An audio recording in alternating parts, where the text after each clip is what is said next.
We got a question here from What's the Matter, who says, "Hey JB, what are your expectations for the DJI O4 goggles and O4 Air unit? When do you think they'll release?" No idea when they're going to release. You know, in a previous live stream clip, Blunty has the live stream clip where I did the DJI hype cycle. I think that's gone up, right? I think so. No, yeah, if not you 100% on that. If you have the chance to find that and put the link in the chat, that would be super cool. I don't know if you're busy, doing other things, but I talked about the DJI hype cycle and how it has a sort of cyclical pattern. I won't go through it all again, but you can kind of predict when the next DJI release is happening by where you are in the DJI hype cycle. And right now we are in we've seen like suggested prototypes of new goggles, but I don't think we've seen any concrete evidence like the leakers who leak actual pictures of product haven't started doing that yet. So I think that we can assume that a new product is coming. I think that as far as timing goes, it's really hard to say. As far as what features it'll have, I think it's been leaked that it'll have some kind of like you'll be able to see like through the screens. It'll have like augmented reality, kind of like the Apple Vision, maybe. I don't know. If it does, that would be pretty cool. Rotor Riot showed an example of flying FPV with the Apple Vision headset. The latency was terrible because they were using an HDMI input to a computer, so it was really unflyable. But what was cool is that they had the FPV field here, right? And then like over here, in the augmented reality, they could see the drone. So like in theory, are they fulfilling the visual line of sight, the spotter requirement? That's an interesting question. Blunty, weigh in with me here. It requires that you see the aircraft with the unaided eye, right? So an Apple Vision Pro headset with a camera, even though it's feeding just a regular view, it wouldn't count, would it? Currently, it would not count. That's correct. On the other hand, my understanding is anything at all that your eyes have to go through other than corrective lenses would count. Now, the question I think a lot of people have asked is like, the Apple Vision Pro is a bulky headset, but like, what? Yeah, I don't know. It's hard to know what counts. I think corrective lenses implies that you can only be looking through the lens, not some kind of device that portrays a lens. Yes. Right. I think so. You have questions about like how are blind people handled, or how are people with poor vision handled that have some kind of implant, or like other vision systems, or like I don't know if there's any case law on that. Sure. You know what I mean? Like we could go deep down that rabbit hole. I'm going to suspect though that in the arguments we're going to get a lot farther with pass-through vision systems than we will with other cases. No question. Because, I think that like if you take something like the Epson Moviero goggles, which most people haven't heard of those. I only know about it because Epson tried to get me to do a video about it. And I was like, yeah, I don't think this is very interesting. I mean, it's cool, but it's not for FPV pilots. But what they are is basically a clear lens that you can literally see through, and then it projects a screen into the lens. And in that case, if you were seeing the drone in your peripheral vision, there's no question that you are seeing it with your unaided eye. That is passing through a clear pane of glass, but it's not a lens or a telescope or binoculars or anything like that. I think what they're trying to avoid is a situation where you have the drone very, very far away and you are using some kind of magnifying situation like a camera or a telescope or a binoculars that limits your peripheral vision, and you're like, oh, I can see. Because what they're concerned about is situational awareness.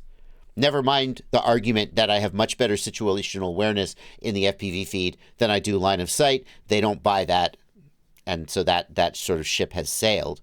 But Blunty, I do think that something that is essentially passing through unmodified maybe has a chance of getting approved. I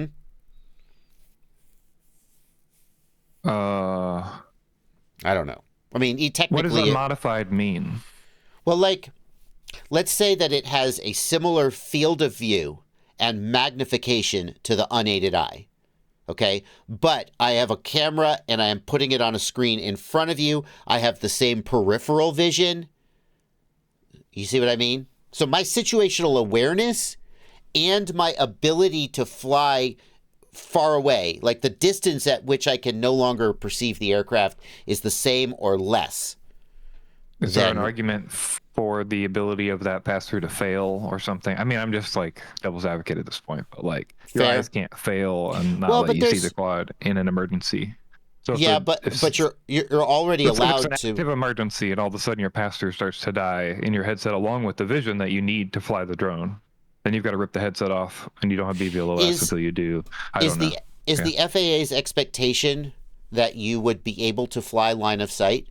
Like, let's say you've got a situation where, this is an interesting argument, although I don't know how much time we need to spend arguing about interpreting the FAA's rules as if there's some kind of a weird role-playing game that we're trying to win.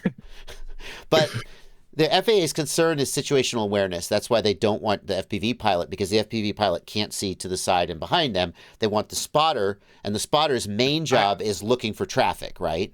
But I'll just say, like, I would argue that that's not even in the understanding or lexicon of like I understand what you mean where you say when you have the goggles on, but they don't like differentiate. I don't think. I think the whole idea is like, unless you can see the thing, you're not valid. I don't think it's because of like awareness or directionality. Like, they don't consider the vision we have out of the drone to be aiding us at all in helping identify anything. Right. I think that's a good point to point out. Your concern is that if the glasses fail, then you couldn't fly. But like, let's say I've got an FPV goggles on and a spotter, right? That's legal. Now, let's say my FPV feed fails. The spotter isn't going to help me land the craft. I'm going to crash or activate or return to home. So that's no different than if I'm flying as my own spotter with a pass-through that fails. At the moment that my feed fails, the person who has visual can't fly the aircraft. Yeah, I guess what I'm trying to figure out is what's the actual effective difference of lifting your goggles to see where your drone is and putting them back down to fly versus having pass through constantly. Yeah. Like, anyway, interesting. That can fail. But yeah, I think I'm going to guess that most of this won't be tested in court first. It'll be written in some kind of documentation for BVLS. Sure. From like the BVLS ARC or the different groups that have been doing this kind of stuff. Yeah. But our ultimate goal in this BVLS conversations have always been to prove that the goggles provide more awareness than you would have normally, because you have a camera on the drone and you can move, twice a second around in a circle to get an identifier of the area. So. Yeah. Alrighty, well, enough about the FAA. Interesting. Oh, right, we were talking about the new DJI system, rumored to have augmented reality of some kind. And then, I don't know, like, what else are they going to come up with? There's always some, like there was originally the ability to stream video to the goggles too, but then it got removed to the Integra. I mean, I think that ultimately what we've seen DJI do in the past is from the V2 to the G2, we saw an incremental improvement in the performance of the system. More than incremental. We went from 720p to 1080p. We had 4K onboard recording. I'm not sure how much further they can go in terms of the FPV feed. Like, I don't think that the technology exists to go to a 4K feed. Like, I would like, that would require so much bandwidth, and so I just don't see that happening. I'd be shocked if it did. So probably some incremental improvement in the range and resolution. Rumors of AR pass-through, although who knows if that's substantiated. And as far as date goes, who freaking knows? Could be 2 months from now, could be 6 months from now. We just don't know.